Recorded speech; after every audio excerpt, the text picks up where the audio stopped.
We got a lot to cover today. I like to think I pick my words very carefully on this channel. That's why when I said there's no faster way to get unalived faster than fucking with Doc, I used the word faster. There's weirder and worse ways. Today, we're talking about military officers. If you don't know, traditionally throughout history, it was frowned upon to target officers in combat. Then this guy came along and pretty much exclusively targeted officers. After that, it was basically standard practice for everybody. But don't get me wrong, a grunt officer will usually fuck you up just as good as any of his grunts. He might be the only person that does more damage in his absence than in his presence. While most militaries, when the officer's taken out, they will either surrender or fall into chaos because they don't have leadership and don't know what to do. The American military has a tendency to be what I like to call default aggressive, meaning that with a lack of instruction, they will just resort to destruction. Meaning they're just gonna start handing out fucking ass whoopings to everybody. The minute LT goes down, those grunts are just gonna look around like, so take out everybody? Yep. You see, the officer is probably the only guy on the battlefield that gives a shit about things like cost and excessive use of force. And you just took him out, so that's not fucking good for you. What I'm trying to say is the grunts got techniques. They got shit you ain't never heard of. They got shit you're not gonna be around to tell anybody else about. They're about to become past tense, it's just a matter of how. Don't get this twisted, you can still end up in the fucking dirt if the officer's still on the field. What I'm saying is the officer acts kind of like a regulator. Uncle Sam's condom, if you will. You see, when the officer goes down, it's kind of like rolling a 5 in the opening play of Candyland, where you get to hit the rainbow shortcut right here.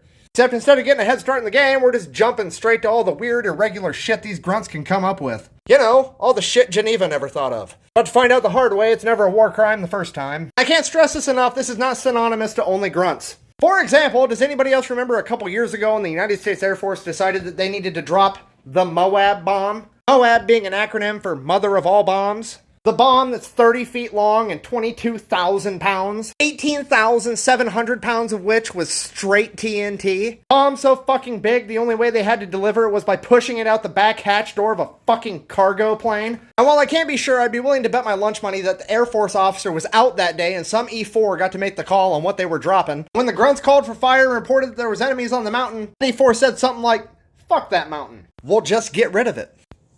Delete. But wait, the Navy also does this shit. How about that time during World War II, when the USS Texas flooded half of its hull to change the angle of its guns so that the rounds could reach further inland, because fucking America. And all this is just if you take out the officer. Leave the guy in play and then the grunts have appropriate leadership. I really don't fucking know which is worse. Now, all that aside, officers still have a very, very important job. Leading the United States military. And while I've never done it, I have to assume it's like herding cats. If the cats were 185-pound athletes with drinking problems and machine guns.